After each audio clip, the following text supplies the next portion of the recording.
अल्लाह की निशानियों में जो गौर करते हैं, अल्लाह की निशानी में एक लम्हे के लिए गौर करना 70 साल के जिक्र से ज्यादा सवाब का बाइस होता है।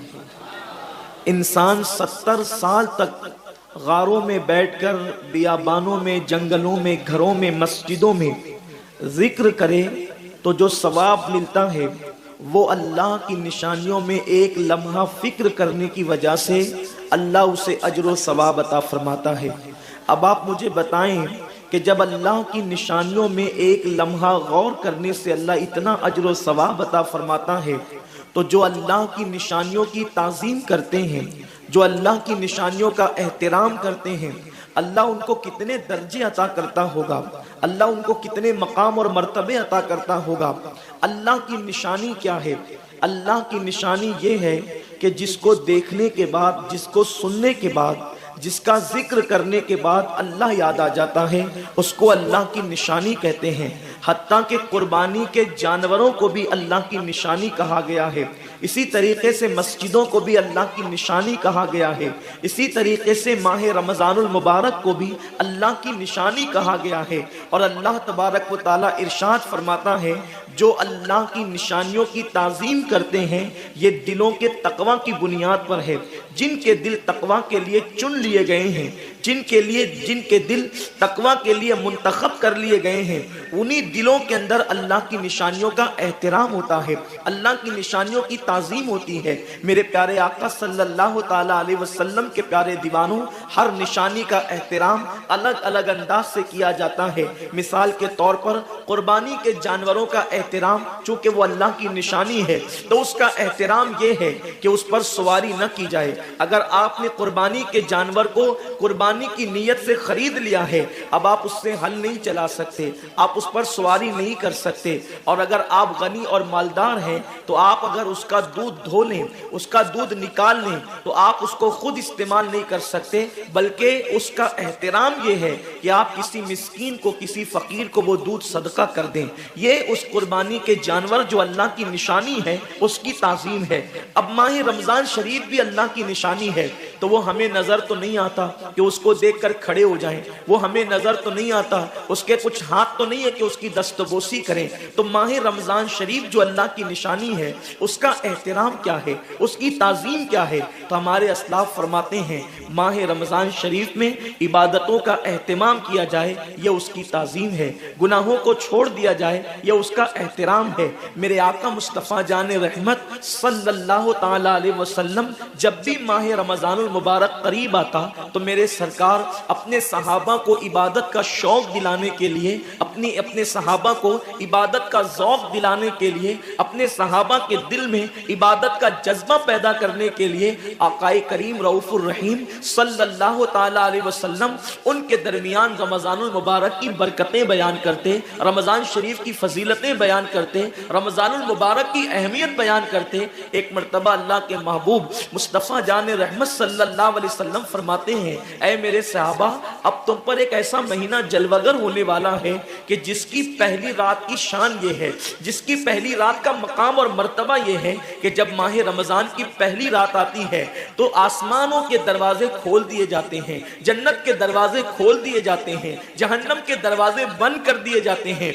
और अर्श के नीचे से एक हवा चलती है।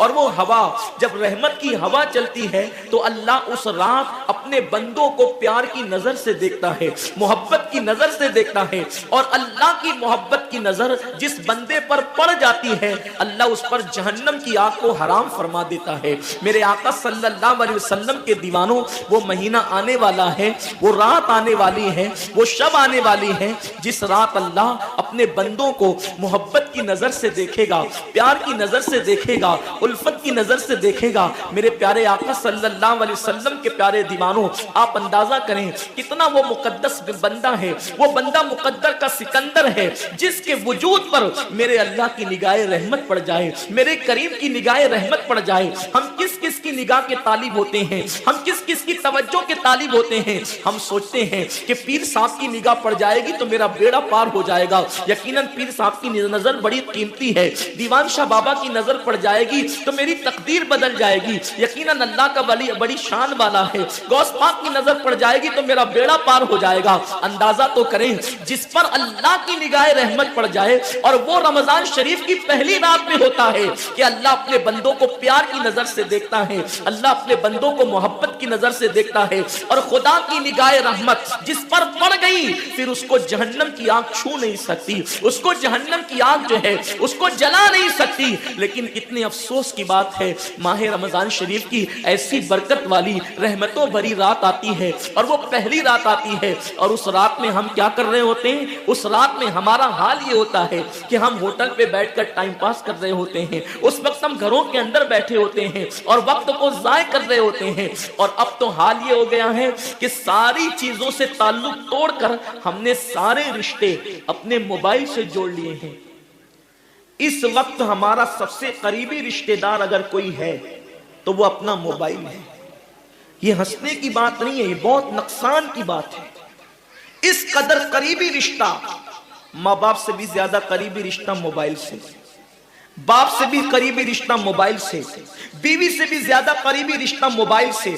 आप कहेंगे इतना करीबी रिश्ते की आप बात करते हैं। हम कहते हैं जो जितना करीबी रिश्तेदार होता है उस पर तवज्जो उतनी ज्यादा होती है, उससे प्यार उतना ज्यादा होता है, उसकी तरफ तवज्जो उतनी ज्यादा होती है, उससे लगन उतना ज्यादा होता है। हमारी आंख अभी बिस्तर पर खुली नहीं होती और हम सीधा हाथ उठा करके आधी आंखें बंद होती है और आधी आंखें खुली होती है, और हम पहले अपने मोबाइल की तरफ हाथ बढ़ाते हैं। किसी का मैसेज तो नहीं आया? मेरे प्यारे आका सल्लल्लाहु अलैहि वसल्लम के प्यारे दीवानों, अम्मी के पास बैठे हैं फिर भी मोबाइल, बीवी के पास बैठे हैं फिर भी मोबाइल, वालिद के पास बैठे हैं फिर भी मोबाइल। हद तो यह है कि मस्जिदों के अंदर बैठे हैं फिर भी मोबाइल। यकीनन अगर काम के मैसेजेस हो और अगर काम और जरूरी चीज हो, टाइम देखना हो, तो आप यकीनन मोबाइल को हाथ में लें। मोबाइल कोई बुरी चीज नहीं है, लेकिन इंसान कितना डूब गया, इबादत का सारा वक्त इंसान अपने मोबाइल पर जाय करता है।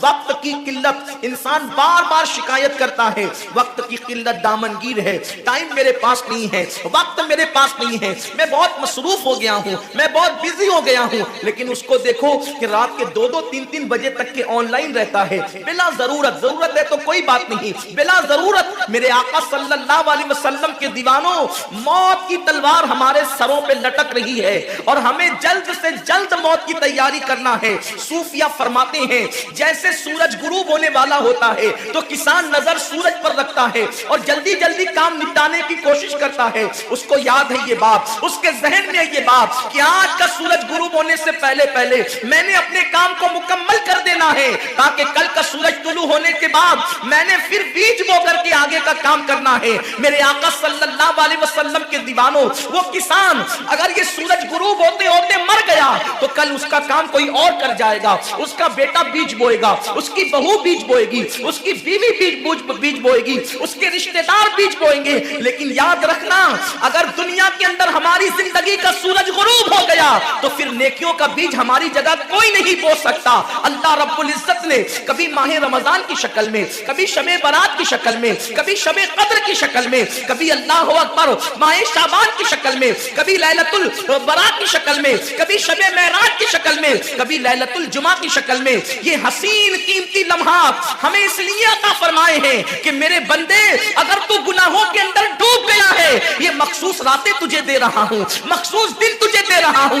इन रातों में मेरी इबादत कर ले, इन दिनों में मेरी इबादत करके मुझे राजी कर ले, ताकि मैं तेरी मगफिरत कर दूं। और फिर रमजान शरीफ की तो बात ही जुदा है। माह रमजान तमाम महीनों का सरदार है। मेरे आका मुस्तफा करीम रऊफुर रहीम सल्लल्लाहु अलैहि वसल्लम फरमाते हैं, माह रमजान को सारे महीनों पर ऐसी फजीलत है जैसे मुझ मोहम्मद को तमाम मखलूक पर फजीलत हासिल है। मेरे आका फरमाते हैं, माह रमजान शरीफ में अगर तुम एक नेकी करते हो तो अल्लाह तुम्हें 70 का सवाब अता करता है, और तुम्हारा खुलूस बढ़ जाता है तो अल्लाह तुम्हें एक नेकी का 1000 अता करता है। इखलास और बढ़ता है तो अल्लाह एक नेकी पर तुम्हें बेहिसाब सवाब अता करता है उसका कोई हिसाब ही नहीं होता। आकाए करीम रऊफुर रहीम सल्लल्लाहु अलैहि वसल्लम फरमाते हैं ये माह रमजान क्या है। अल्लाह के महबूब मुस्तफ़ा करीम सल्लल्लाहु अलैहि वसल्लम माह रमजान शरीफ के रोज़ों की अहमियत बयान करते हुए फरमाते हैं कि माह रमजान शरीफ का एक रोज़ा अगर कोई छोड़ दे और फिर सारी जिंदगी उसके बदले में रोज़ा रखे तो सारी जिंदगी के रोज़े उस एक माह रमजान के रोज़े के बराबर नहीं हो सकते। ये माह रमजान शरीफ के रोज़े को फजीलत हासिल है और अल्लाह के हबीब सल्लल्लाहु अलैहि वसल्लम फरमाते हैं जो माह रमजान शरीफ में इबादत करके अपनी बख्शिश नहीं करवा सकता, अपनी मगफिरत नहीं करवा सकता, फिर उसको कभी मौका नहीं मिलता कि वो अपनी मगफिरत का सामान करे। आकाए करीम सल्लल्लाहु अलैहि वसल्लम फरमाते हैं कि साल भर तक माह रमजान शरीफ के लिए जन्नत को आरास्ता किया जाता है, जन्नत को सजाया जाता है, जन्नत को संवारा जाता है। और आकाए करीम सल्लल्लाहु अलैहि वसल्लम फरमाते हैं बड़ी बड़ी आंख वाली हूरें अल्लाह की बारगाह में अर्ज करती है मेरे करीम हमें उनकी दुल्हन बनाना जो माह रमजान शरीफ में तेरी इबादत करते हैं, हमें उनके निकाह में देना जो माह रमजान शरीफ की रातों को जग करके तुझे मनाने की कोशिश करते हैं। आकाए करीम सल्लल्लाहु अलैहि वसल्लम फरमाते हैं अगर कोई बंदा माह रमजान में जिना से बचे, शराब से बचे, झूठ से बचे, किसी को तोहमत लगाने से बचे और माह रमजान शरीफ का एहतराम करते हुए गुनाहों से बचे तो अल्लाह तबारक व ताला हर रात के बदले, रमजान शरीफ की हर रात के बदले 100 हूरों के साथ उसका निकाह फरमाएगा। यानी 30 रातें हैं तो 30 हूरों के साथ उसका निकाह होगा।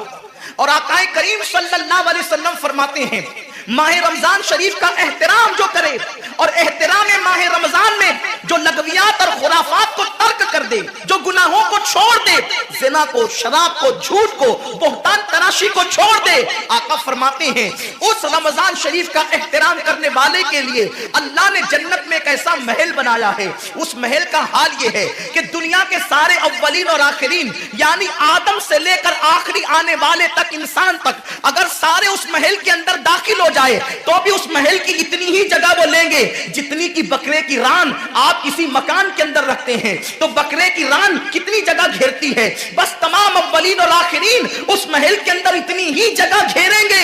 यानी वो महल इतना बड़ा अल्लाह ने बनाया है और वो महल सिर्फ उनके लिए है जो माह रमजान के एहतराम में गुनाहों को तर्क कर देते हैं, गुनाहों को छोड़ देते हैं। मेरे आका सल्लल्लाहु अलैहि वसल्लम के प्यारे दीवानों, लेकिन अफसोस हम और दिनों की तरह माह रमजान शरीफ की रातों को जाय कर देते। ताजिरों का सीजन आता है तो ताजिर पहले से तैयारी करते हैं कि इस सीजन के अंदर मैंने मालदार बनना है, इतना माल मैंने कमाना है कि फिर मैंने सारे साल घर में बैठ करके खाना है। टेलर लोग तैयारी करते हैं ईद के मौके पे इतनी मेहनत करेंगे रात दिन कि साल भर अगर कोई कस्टमर ना भी आए तो वो घर बैठ के आराम से खा सके।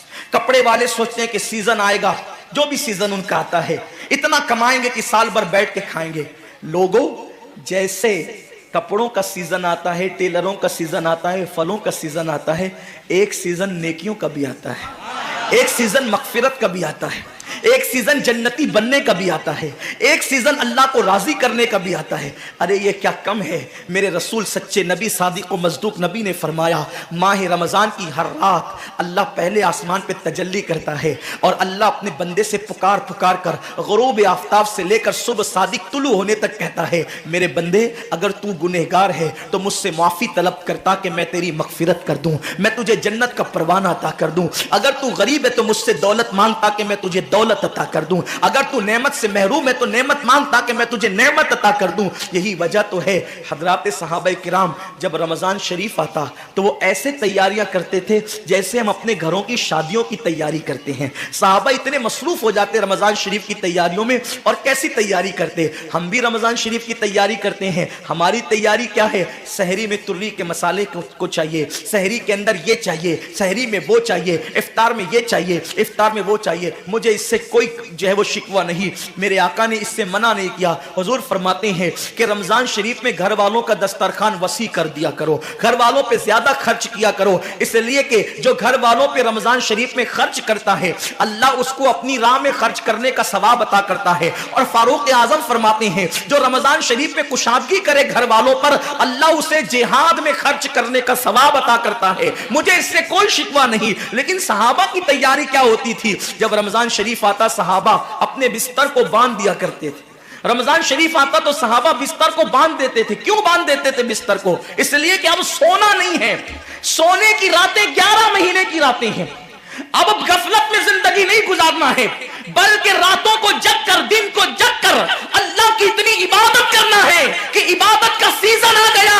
इसलिए कि अल्लाह के रसूल फरमाते हैं जिसने रमजान शरीफ पाया और इबादत करके अल्लाह को राजी नहीं कर लिया, ऐसा बंदा हमेशा अल्लाह की रहमत से दूर कर दिया जाए। इसलिए सहाबा रमजान शरीफ की तैयारी करते थे, बिस्तर बांध देते थे। और अपना मामूल क्या है? जो फजर में सोएंगे तो वो असर में उठेंगे, रात भर जागेंगे क्रिकेट खेलते हुए, रात भर जागेंगे गलियों में घूमते हुए। मेरे आका सल्लल्लाहु अलैहि वसल्लम के दीवानों, बहुत कीमती वक्त आ रहा है, बहुत कीमती महीना आ रहा है। ये वो महीना है जो जहन्नमियों को जन्नती बनाता है। आका करीम सल्लल्लाहु अलैहि वसल्लम फरमाते हैं हर इफ्तार के वक्त अल्लाह 60,000 ऐसे जहन्नमियों को जहन्नम से आजाद करके जन्नती बनाता है जिनका जहन्नमी होना वाजिब हो गया था।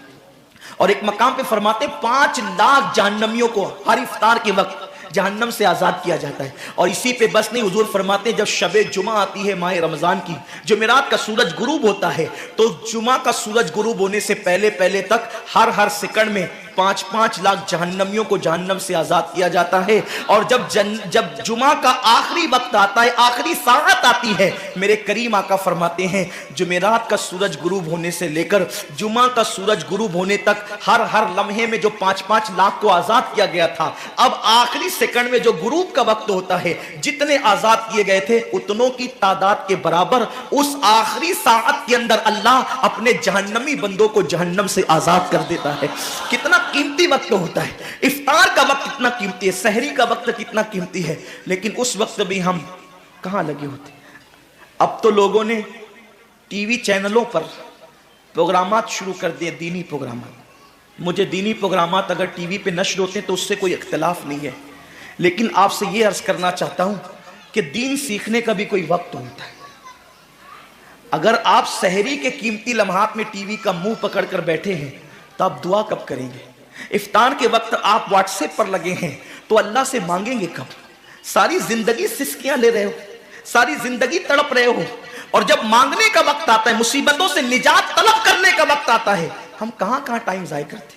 हजरत सैयदा उम्मे हानी रदी अल्लाह ताला अन्हा फरमाती हैं कि मैंने अपने करीम आका सल्लल्लाहु अलैहि वसल्लम से सुना, अल्लाह के रसूल सल्लल्लाहु अलैहि वसल्लम ने फरमाया उस वक्त तक मेरी उम्मत जलील नहीं होगी, उस वक्त तक मेरी उम्मत रुसवा नहीं होगी जब तक वो माह रमजान का एहतराम करती रहेगी। जब तक उम्मते मोहम्मदिया माह रमजान का एहतराम करेगी, उन्हें दुनिया की कोई ताकत जलील और रुसवा नहीं कर सकेगी। और जब मेरी उम्मत माह रमजान शरीफ के एहतराम को, ताजीम को तर्क कर देगी, उस वक्त मेरी उम्मत जलील और रुसवा कर दी जाएगी। आज लोग सीरिया की तबाही पर मातम कर रहे हैं, आज लोग यमन की घरों को आग में जलने के हवाले से बेकरारी का इजहार कर रहे हैं, आज लोग हिंदुस्तान में मुसलमानों का हाल-ए-जार देखकर अफसोस कर रहे हैं। बड़े बड़े स्कॉलर मुफक्किराना तकरीर करते हैं, उम्मत का हाल क्या है, उम्मत का हाल क्या है, उम्मत जलील क्यों हो रही है, उम्मत रुस्वा क्यों हो रही है। आसिफा की आबरू पर आंसू बहाने वालों, कभी एहसास भी किया कि ये उम्मत की जिल्लत की वजह क्या है। एक नन्ही सी आसिफा की अगर आबरू जाती है तो वो कश्मीर के किसी नन्ही सी बच्ची की आबरू नहीं गई, बल्कि पूरी उम्मते मोहम्मदिया की आबरू से खेला गया। उम्मत की एक बेटी की आबरू अल्लाह के हबीब सल्लल्लाहु अलैहि वसल्लम ने, मेरे आका ने इरशाद फरमाया, मैंने अपनी उम्मत की बेटियों की इज्जत को काबे से बुलंद कर दिया है। वो दुनिया की और कौमें होगी जो अपनी बेटियों की आबरू का नीलाम करके अपने तख्त तख्त ताज के लिए सामान करती है। ये मुसलमान कौम है जो अपनी जानों को कुर्बान करके अपनी उम्मत की, अपनी कौम की बेटियों की इज्जत की हिफाजत करना जानती है। मैं आबरू लूटने वालों से मुखातिब नहीं हूं, इसलिए कि मजमा आबरू लूटने वालों का नहीं है। जो सुन रहे मैं उनसे बात करना चाहता हूं, जिन तक मेरी आवाज पहुंच नहीं सकती मैं उनसे मुखातिबत नहीं करना चाहता। अहले सियासत के मामलात जाने, जालिम अपने जुल्म के अंजाम को पहुंचने के लिए तैयार रहे, कैफरे किरदार तक के काफिर अपने कुफ्र के अंजाम को पहुंचने के लिए तैयार रहे। मैंने उनसे कोई गुफ्तगू नहीं करना, लेकिन आज किसी कौम की बेटी की अगर आबरू को लूट करके उम्मत को जलील करने की कोशिश की जा रही है, अगर तुम्हारे घरों को जलाकर तुम्हें बेघर करने की कोशिश की जा रही है, अगर तुम्हें तबाही के दहाने पर पहुंचाने की कोशिश की जा रही है, अगर तुम्हें गुर्बत की सतह से नीचे गिराकर तुम्हारे ईमान को छीनने की कोशिश की जा रही है, तो कब तक दूसरों पर उंगली उठाते रहोगे? मेरी कौम के जवानों, अल्लाह के हबीब ने आज से 1450 साल पहले तुम्हारी जिल्लत और रुसवाई का सबब बयान किया।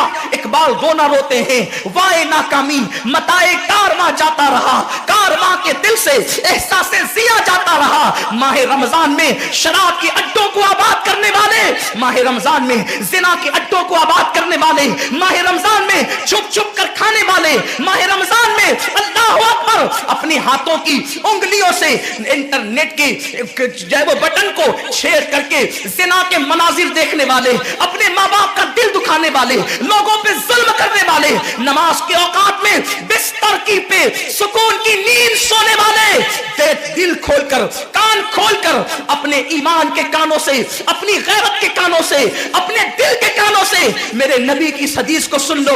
अल्लाह के हबीब सल्लल्लाहु अलैहि वसल्लम फरमाते हैं, मेरी उम्मत को उस वक्त तक कोई रुस्वा नहीं कर सकेगा, मेरी उम्मत को उस वक्त तक कोई जलील नहीं कर सकेगा जब तक उम्मत माह रमजान शरीफ का एहतराम करती रहेगी। हजरत उम्मे हानी ने पूछा, या रसूल अल्लाह, माह रमजान शरीफ का एहतराम करना क्या है और रमजान शरीफ का हक ज़ाय करना क्या है?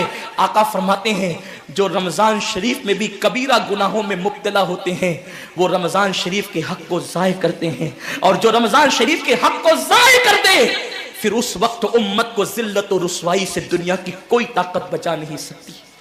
आज माह रमजान शरीफ का एहतराम क्या हो रहा है?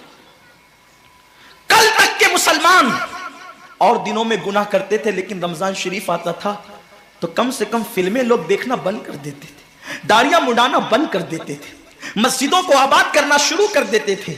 अब तो लोग किस कदर बेबाक हो गए, किस कदर निडर हो गए कि रमजान शरीफ में भी लोग अपने आप को गुनाहों से नहीं रोकते, बल्कि मेरी कौम का जवान बड़े धड़ल्ले से कहता है, यार अपने से रोजा नहीं रखा जाता, इसलिए कि हमें तो गुटके की आदत है, हमें तो पान की आदत है, हमें तो सिगरेट की आदत है। शर्म करो, शर्म करो। नबी के नाम पे जान कुर्बान करने की बात करने वालों, जो नबी के नाम पर 12-16 घंटे भूखे और प्यासे न रह सके, वो नबी के नाम पे जान क्या कुर्बान कर सकते? और जब से तुमने एहतराम रमजानुल मुबारक तर्क कर दिया, तुम्हारी आबरू को लोगों ने खेल बना लिया, और अब तो लोगों को एहसास से गुनाह भी नहीं रहा, एहसास से जुर्म भी नहीं रहा। गुनाह के साथ अगर एहसास से गुनाह इंसान की जिंदगी में है तो इंसान अपने आप को गुनाहों से बचा लेता है, लेकिन अब हमारे अंदर एहसास से गुनाह नहीं। अब तो हम गुनाह को हुनर समझते हैं, अब तो हम गुनाहों को फैशन समझते हैं। एहसास से गुनाह क्या है? अगर इंसान गुनहगार हो और एहसास से गुनाह भी हो तो वो एक न एक दिन सुधर जाता है, वो एक न एक दिन संवर जाता है। हमारे पास एहसास से गुनाह खत्म हो गया। आइए बताऊं, एहसास से गुनाह कितनी कीमती चीज है। रमजान शरीफ में खा रहे हैं, पी रहे हैं, बल्कि मुसलमानों की होटलें बंद है तो गैर मुस्लिमों की होटलों में खा रहे हैं, छुप छुप कर घरों में खा रहे हैं। लोगों से छुप कर खाने वालों, जो तेरा कुछ नहीं बिगाड़ सकता तू उस इंसान से छुप करके खा रहा है।